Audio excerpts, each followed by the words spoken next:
And I'd like to introduce Rabbi Dvorin. Rabbi Dvorin, you can share also if you want. I can do what? Oh, you can share any pages that you want to share. The other thing I want to mention is on Monday night at 6:30, we're having a shofar blowing contest. And if you would like to sign up, contact Alicia. Also on Tuesday night, we're getting food from Taboon. Okay, and Tuesday night, yes. Okay, now Rabbi. Okay, thank you, Gary. So a couple words of introduction. I want to mention that with all of the tefillot, with all the prayers that we'll go through, I hope it's understood, with the possible exception of Shema and Shmon Esrei. We can talk about that when we come to them.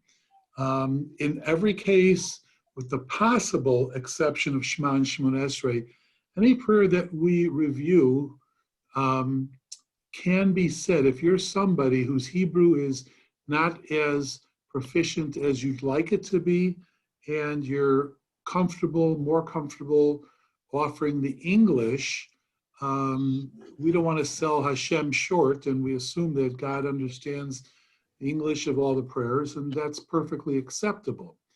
And notice I didn't say with the exception of Shema and Shmon Esrei, because there are different opinions in what needs to be said and what should be said in the Hebrew. We'll get to that. So do understand, with everything we'll review, I'm going to confine myself to the page numbers in the Birnbaum. I'm using a Birnbaum here, which is to this moment the chosen Machzor of the Shul.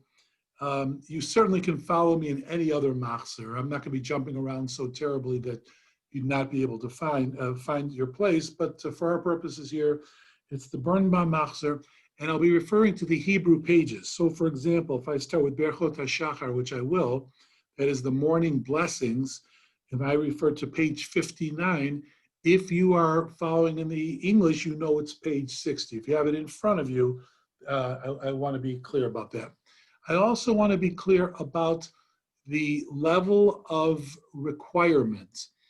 In the style of the matbeya, the order that we're going to be going through and what I'm going to be recommending is a standard form of going from start to finish.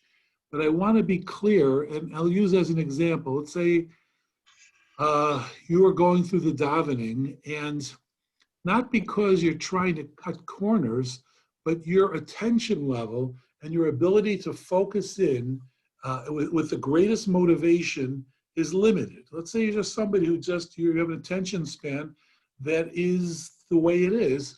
So I will try to depict the different tefillot we're going to review in a category of that which is fairly standard for a traditional shul like B'nai Shalom that we go through on a regular basis. I may refer to the piyutim, which I want to explain right before I go through the review, in its own category, and then talk about those prayers that really should be the backbone that you really should not be passing up if you're looking to be true to the tradition. A piyut, if I refer in our shiurim having to do with the Machzor to, in a singular, a piyut, and the plural, the piyutim, they are prayers of a poetic nature. Most of them came in years after the establishment of the Machzor, and they made their way into the Machzor.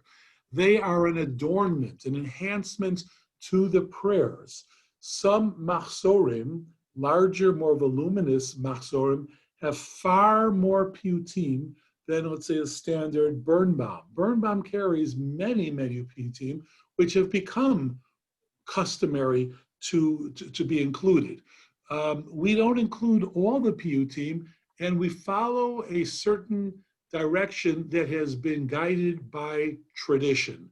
These we say, these we could say, these we tend not to say, and the tradition seems to perpetuate itself.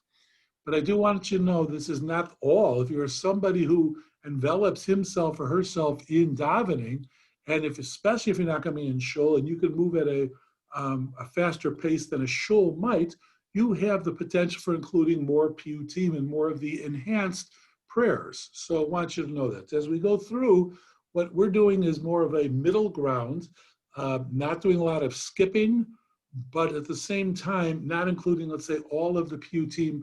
That's, for example, the art scroll Machzor may include, okay? One last thing, and that is if you are somebody who has a general familiarity with the Machzor, that you go to shul on a regular basis, on Shabbos or during the week, and you really know your way around the Siddur, so you're going to already be with a high level of expertise as we go through the Machzor, because so much of what we're going to do borrows from the weekday and or Shabbat davening. So in no way am I trying to speak down to anybody. And you might be thinking, oh, we know that, but I want to make sure what I'm going through is something that will be understandable by everybody. So when we're finished with the shiurim that are meant to be a navigational skill for the Machzor, everyone will know what to say and what to comfortably maybe not include. Okay. Having said that, I will start at the very beginning, and I'm assuming that we're dealing with the morning service. The Shacharis, what would have been, we're going to skip over Torah reading because there will not be Torah reading in one's private home, and the Musaf service. So the Birnbaum starts the Berchot HaShachar, the morning blessings, on page 59. You find them at the bottom of the page. The bottom three brachot is where we start the standard morning service, bringing us to the top of page 61 through approximately 2/3 of the page. Just letting everyone know, the write-up on the page numbers and stuff is all going to be in the packet that people are picking up on Sunday, which I forgot to mention, between 9:30 and 10:30. So that's worth mentioning. If you're writing furiously now, which is fine, right, Gary, that's kind of what you're saying is that, yes, right, this will be provided to you. Everything that we're going over will be provided to you. You may want to make notes yourself. I get that. Your own little notes, say this, don't say that, top of the page. But is Gary, and Gary does not miss much in the way of details, and I appreciate that, is that this will be included in the packet so that if you miss something now, you go to the bathroom for 6 minutes, come back, you will be provided with this entire map of the Machzor and what to include, etc. Okay? All right, page 63, the Berchot HaShachar, through the bottom of the page. Bottom is not generally considered part of Berchot HaShachar, but is part of the morning blessings that precede Pesukei de Zimra, that is the preliminary service. This is actually a preamble to the preliminary service, going through the top of page 63. This is fairly standard for a Shabbos morning davening as well as the weekday morning davening. When you're concluded with the top of page 63, we go to page 67 towards the middle of the page, and you'll find a paragraph that starts Le'olam Yehe Adam. Middle of page 67, Le'olam Yehe Adam.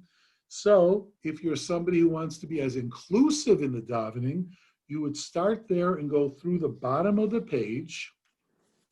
This would take you through the top of page 69.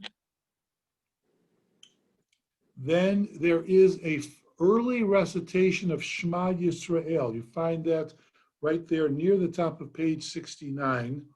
This does not take the place of the Shema Yisrael prayer.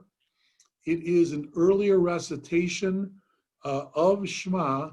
I will just tell you as an asterisk point, if you were davening and there was a separate question whether you could make Zman Kriya Shema, meaning that you're davening on the later side, and you really have serious doubts whether or not you're going to get to the prescribed time of the morning by which the Shema Yisrael, the actual Shema Yisrael prayer, can be said with its full credit for having said it in a timely fashion. If there's any doubt in your mind, then you can and should include the entire Shema here. By davening by yourself, you'd say the introductory 3 words that are not included here, Keil Melech Ne'aman. You'd say Shema Yisrael, Baruch Shem Kavod. And you would include V'ahavta, the first paragraph of Shema, the Hayim Shema, the second paragraph of Shema, and the Vayomer, the third. That is only if you suspect you'll not get to the proper time for Shema in its proper time, okay? Otherwise, this is an allusion to Shema Yisrael. You would go through the middle of page 69, and then you'll have concluded this particular prayer. Now, the inclusion of Rabbi Ishmael Omer, I'm going to say a word about that. Go to the bottom page 83 in the Birnbaum, and you'll see there Rabbi Ishmael Omer. Not everyone includes Rabbi Ishmael Omer, so I want you to know that. Its inclusion is meant to be an assistance to people who otherwise may not do a lot of Torah learning throughout the day. The belief was a Jew should never go a day without learning Torah, but what if you don't include Torah in your everyday activities, in your everyday hobbies, and those things that fill your day? So the rabbis said, we're going to help you out by including Rabbi Shmuel Omer, which goes from the bottom of page 83 through all of page 85, through all of page 87, and concludes there. By including this is a form of Mishnah direction. So the rabbi said, oh, if you say this then qualifies as having learned Torah. And how about that? Even indirectly, you have learned Torah, and so you have fulfilled that precept of making sure Torah is learned every day. If you learn Torah independently, and Rabbi Shmuel Omer as a prayer is not part of your regular tradition, then of course, then you wouldn't necessarily be saying it. Okay.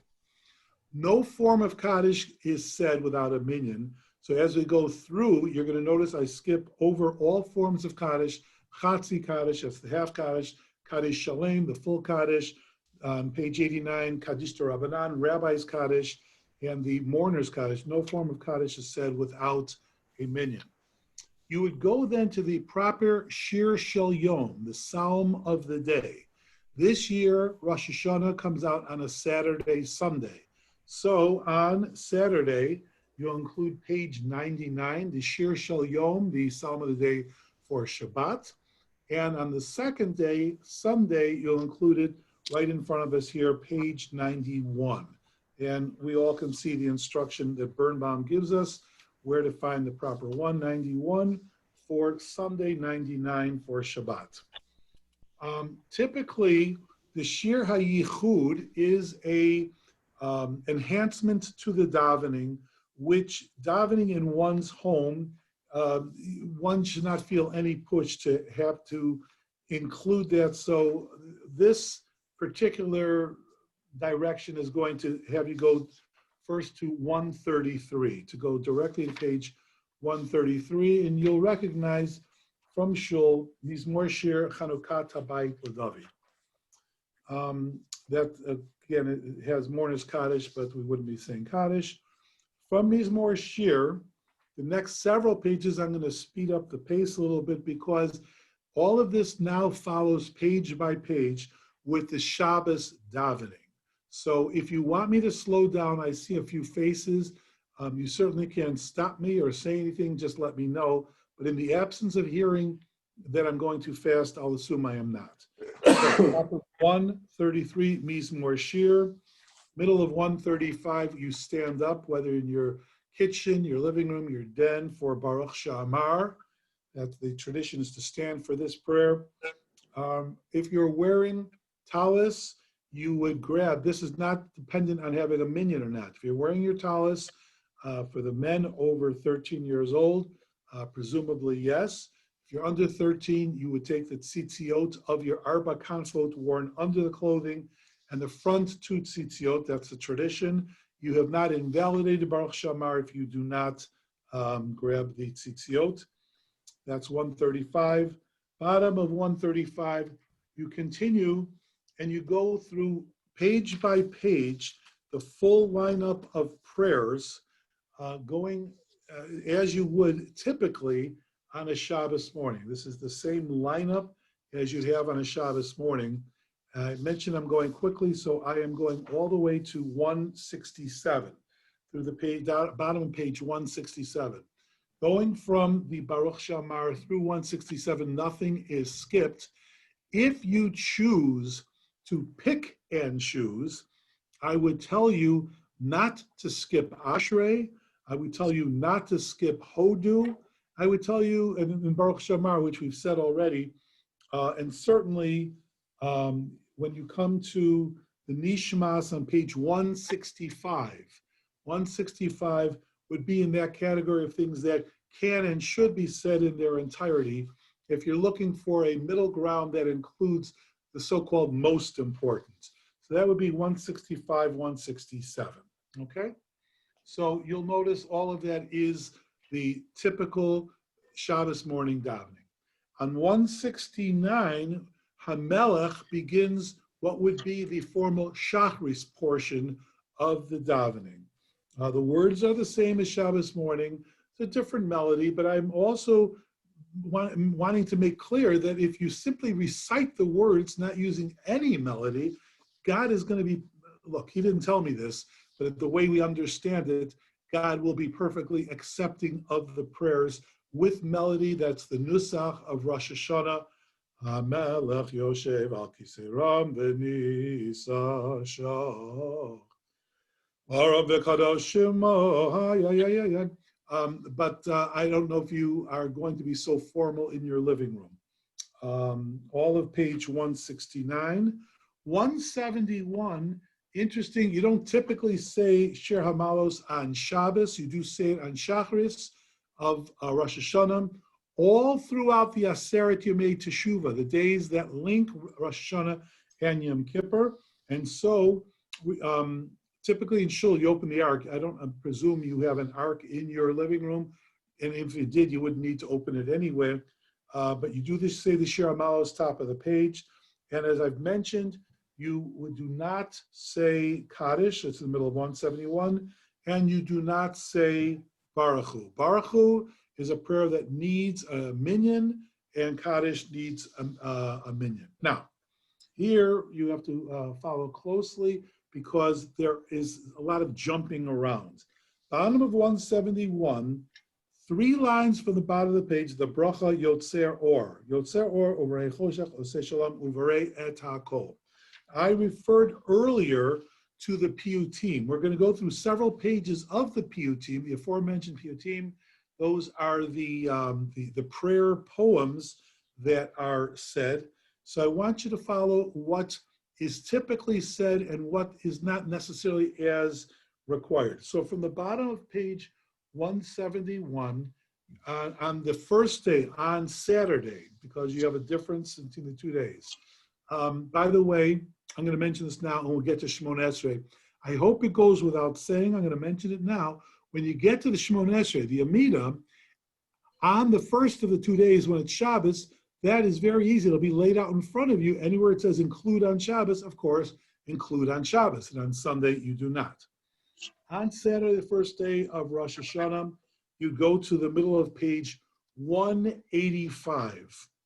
On page 185, you are following the Shabbos morning style of davening, picking it up with Hakol Yoducha, middle of 185. That takes you all of 185, top of 187, all of 187. And you're going to follow page by page at this point through 189. The top 2 paragraphs, 189, that conclude with Kadosh, Kadosh, Kadosh, in the middle of the page, and finishing with Melo Chol Haaretz Kevodo. On the second day, while we're in this vicinity, I'm going to send you back on the second day, which is Sunday. The Machzor actually tells you that on 180, bottom 183 weekdays, where it tells us clearly on weekdays, when you have jumped from the preceding 171, I think it was, you'll jump to 183, where it tells you on weekdays, Hameir La'aretz. And you continue the bottom of that page. When you go to the top of page 185, because it tells you clearly in the middle on Sabbath, say you skip that. For the weekdays, it tells you at the top of the page, Titbarach Tsurenu on 187, which will take you the bottom of 187, Tiparach Tsurenu. This is for Sunday, for weekdays. I hope I was clear. I heard something, I'm not sure. Okay. When you come to 187, the weekday and the Shabbos have now met up with each other, going through the middle of 189. That's where we left the Shabbos one, Kadosh, Kadosh, Kadosh. The service would then continue on 191 at the bottom of the page, Baruch Kavod Hashem Mim Komo. I hope you caught that jump from the Kadosh, Kadosh, Kadosh, middle of 189 to the bottom of 191, Baruch Kavod Hashem Mim Komo. This brings you up to 193. At this point, it should look familiar to you, same as Shabbos, bringing you to Ahava Rabbah, which is the prayer preceding Shema Yisrael, all of 193. Shema is found on 195 and takes you all the way through the middle of 197. I will remind you that with Shema, because presumably you're davening without a minyan, you include the three introductory words, Keil Melech Ne'aman, and you go through all of Shema Yisrael. I had mentioned earlier that with Shema, if your Hebrew reading is not great, but it's good enough, and you can make out the words, Shema would be one of the prayers you'll want to say in the Hebrew. You'll want to say in the Hebrew. Certainly, if you want to follow it up with reading either in your head or, just quietly to yourself, the translation, there's nothing that ever prevents you from doing that. But Shema, if you can make out the words in Hebrew, can and should be said in the Hebrew. Okay. Continuing 197, the paragraph Yatziv Nachon B'Kayam, last paragraph on 197, Emet Yatziv Nachon B'Kayam is the same as you find on Shabbos, which brings you to 199. All of 199. I'm sorry? Maybe not. Okay. All of 199, Ezrat Avotenu, prayer leading into Shemona Esrei. For our purposes, I find that I'm saying Shemona Esrei a lot. If you're only familiar with the word Amidah, understand when we say Shemona Esrei Amidah, we're generally using them interchangeably, or I am anyway. They're not exactly the same, but for our purposes, the Amidah is the quiet prayer said with yourself and Hashem in a audience with HaKadosh Baruch Hu, the regular Amidah, and Shemona Esrei is often used as that term, Gesundheit.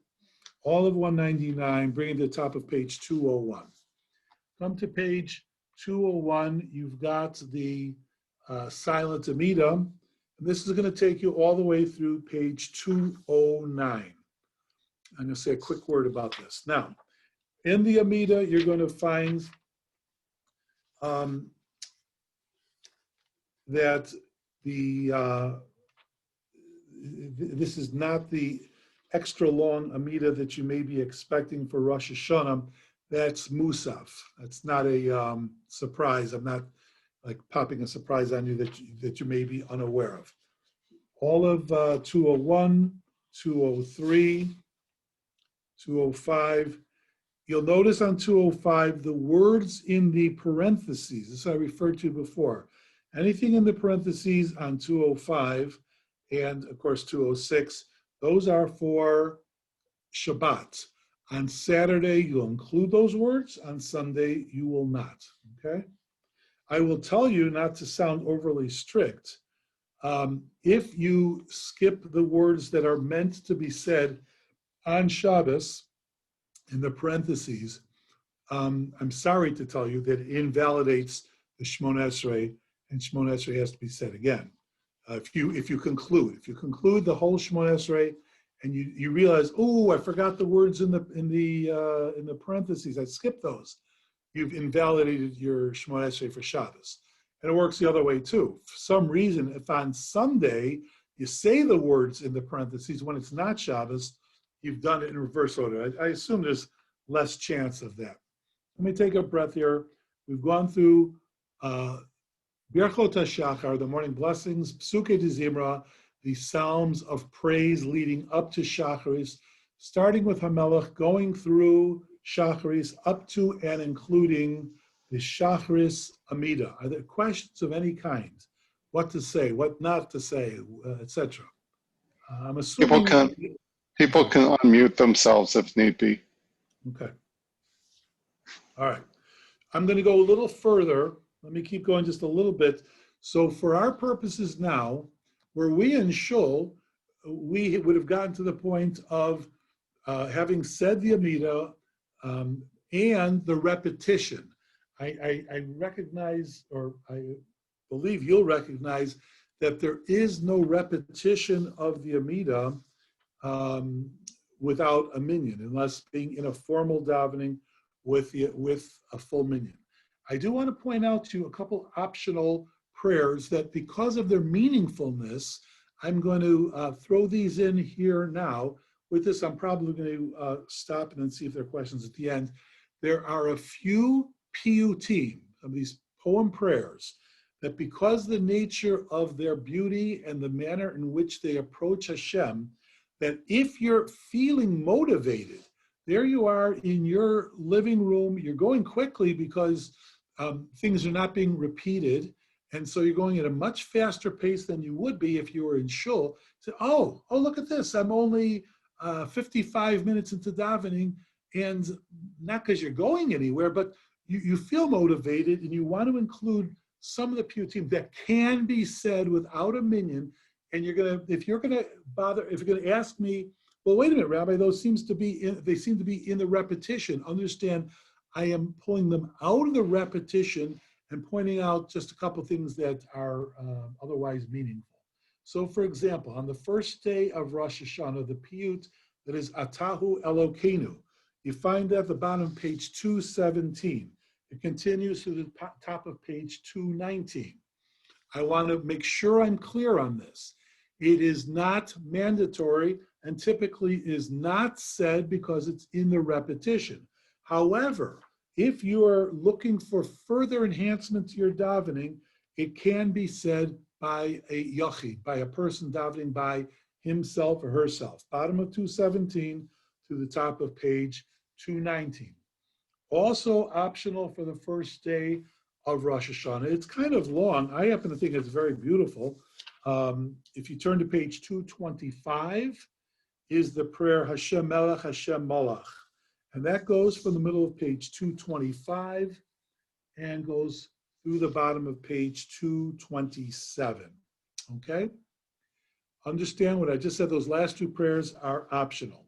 Let me not stop yet. I want to continue with a couple optional prayers. So you don't stand? You don't have to stand, or should you stand? I'll say to you like this. It's a good question because you're familiar enough with it, Larry, to know that typically in shul, the ark would have been open. You'd be standing. You have no ark in your home. The Torahs are not exposed. If you feel a motivation, knowing that in shul you would have, you can never be too respectful to Hashem. But I want to be clear, you do not need to stand. The reason for standing in shul does not exist in the same manner it would, not because Hashem's not in your living room. Hashem's everywhere, but you get the idea. If you're so motivated, it is a hidur hamitzvah. It's an enhancement, yes, to stand for those two prayers. But if you have a reason that it's easier for you not to, you don't have to. Okay? Let me go a little bit further. Rabbi, yes. will you be putting in the packet, though, the places that we do need to stand? Are you going to put stand? Because there are some places that So I would think we should be. let me tell you like this, that in the directions you're going to be getting, Right. it doesn't say stand or sit, but you'll be able to maneuver yourself by what is in the Machzor. So, for example, Shema, we don't stand. We don't stand for Shema. Shmon Esrei, the Amida, says standing prayer, even means. I don't know, and I'm trying to think off the top of my head, but I'll go through my notes. If there's any prayer for which you should be standing, Avinu Malkeinu comes to mind. I'm not going to get to Avinu Malkeinu today, but Avinu Malkeinu, you would stand even with the absence of an ark. Amida, obviously. Aleinu, obviously. I mentioned Baruch Shamar at the beginning, near the beginning of our shiur. Right. And if I come to others, I'll point it out to you now, okay? Okay. In many cases, you can actually take your cues from the Machzor. Where it's not clear, please ask, okay? All right, let me finish up with some optional prayers for the second day. On the second One day, more question. Can I have one more Sure. question? Please. Right, in the repetition, and I know if we could add it, is it okay to add Misod Hachamim? Even though it's the repetition, that one paragraph. Could you do that and that's okay? no problem. If you are, yes, if you are so inclined, it wouldn't have been one of the ones that I would delineate it. Oh, how about saying this? But Larry is talking about the second paragraph of repetition, Misod Chachamim, which is in fact a very moving, I think it's a meaningful portion. No reason would prevent you from saying it. Misod Chachamim, finishing up with Melech Malchei Hamlachim Vadonei Ha'adonim. No problem. Okay? All right. On the second day of Rosh Hashanah, as an option on 251,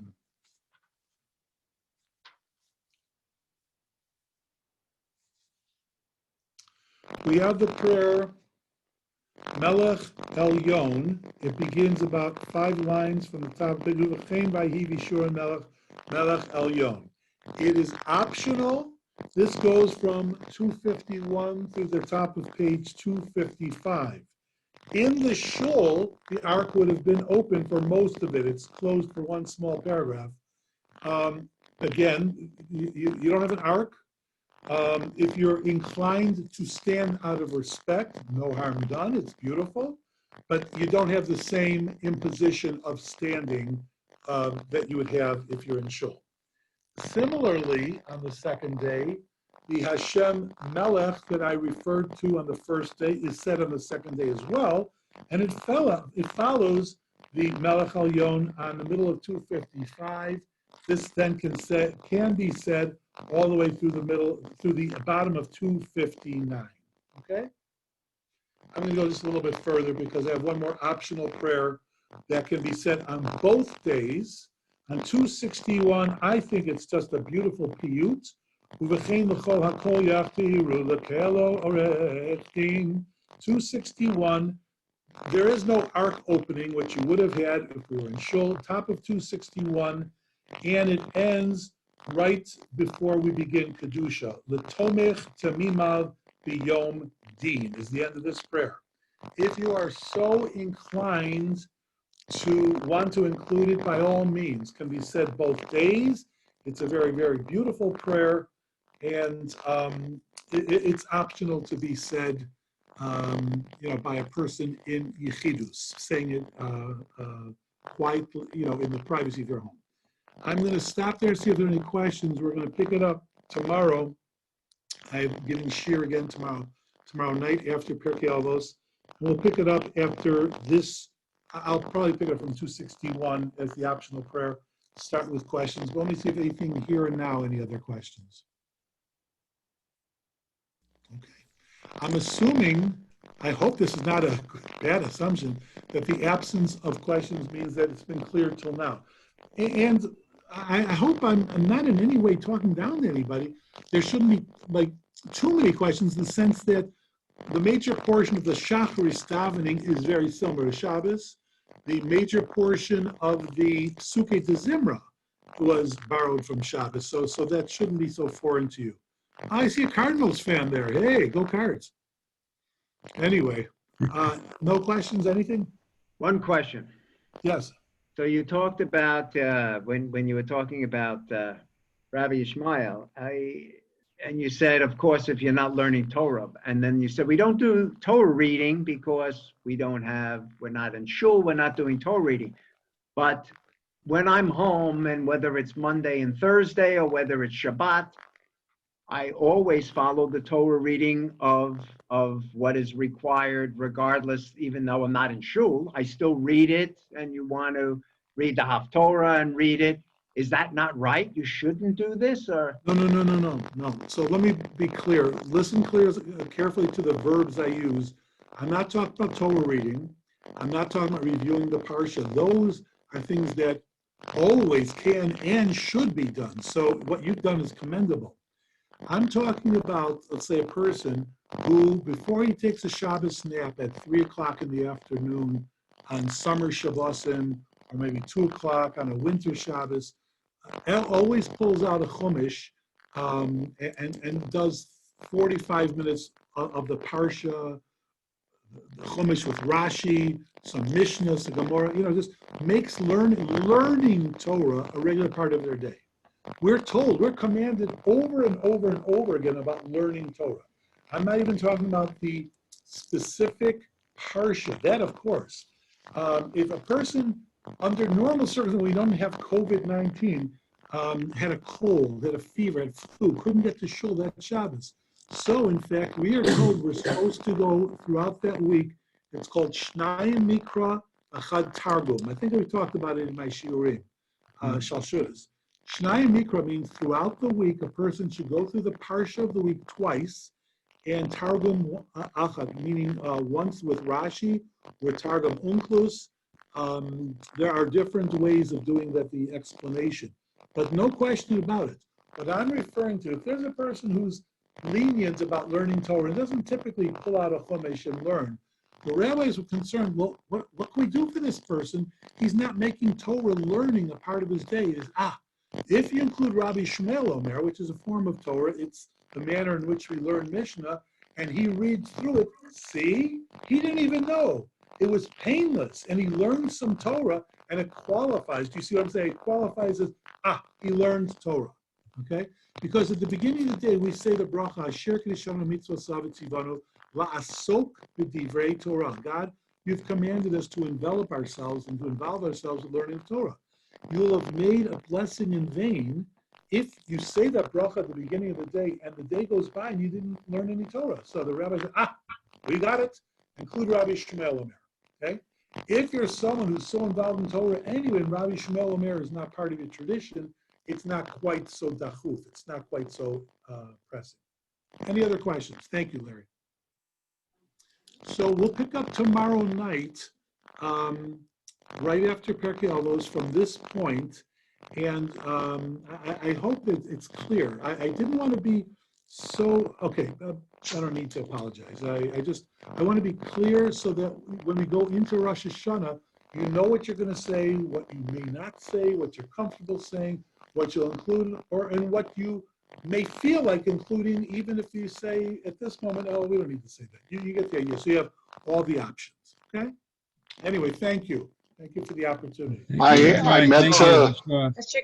Thank you. We meant to say this last Thank you. night. We meant to say this last night. We heard good news from the rabbi and Robin last night. They had a Sabra grandson born. Oh, Mazel tov. Mazel tov. In Northbrook? is this like one a week? No, in Israel. Like one a week. Mazel tov. Sabra. One a week. I don't know. Ah, Some other rabbi, maybe. wonderful. Baruch Hashem, our son Kenny, many of you know Kenny, he davened in our shul the last 2 years. Right. He davened Rosh Hashanah. Shacharis on Yom Kippur, and I think Mincha on Yom Kippur. So Kenny, our Israeli grandson, our Israeli son, and Tov, I don't know what I'm saying, my daughter-in-law. So this is the third child, Baruch Hashem, 2 girls and now a little prince. You know, if you go back in Europe, you'll know this. You'll know exactly what I'm saying. In Europe, if you had, let's say, 2 girls and then a boy, 3 girls and a boy, they always said, got the girls, and now we got a kleine kadishol. You know what I'm saying? A kleine kadishol. Yeah. Have you heard that before? No. The kleine kadishol is that because in Europe, there was no religious or non-religious. You just were a Jew, and everyone had some form of religiosity. You couldn't get away from it. You lived in shtetl, and that's what it was. And so if you had 3 girls and then a boy, or you're like Tevye, 5 girls, you know, and then came along the boy, the father wanted to make sure there was somebody who would be there to say Kaddish for him. He says, okay, I got 5 Meidlach and now a Kleine Kaddishel. The one who'll be there will take it on himself 3 times a day to run to shul to make sure he says Kaddish. So in Israel, got a Kleine Kaddishel, and Baruch Hashem. Anyway, we're very grateful. We're frustrated. We're frustrated as you can imagine. God willing, there'll be a bris. This is as close as we'll get to a bris, the Zoom business. We've missed 2 Israel trips already. It was supposed to be Pesach. It was supposed to be for Chasana. But okay, listen, I have to look at it the right way. HaKadosh Baruch Hu had his reasons. Eibishter said, no, got something else in mind. And so that's the way it is. Baruch Hashem. Gary can get you a little, Rabbi, Gary can get you a little closer. I'll get you a zoom lens. Oh, that's good.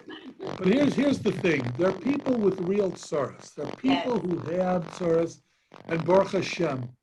Disappointment, we all have disappointment. So you know what? Thank you, Hashem, for a simcha, for something good, that our daughter-in-law is healthy and well, Baruch Hashem, that the baby is healthy and well, Baruch Hashem, and simchas for everybody. For this upcoming year,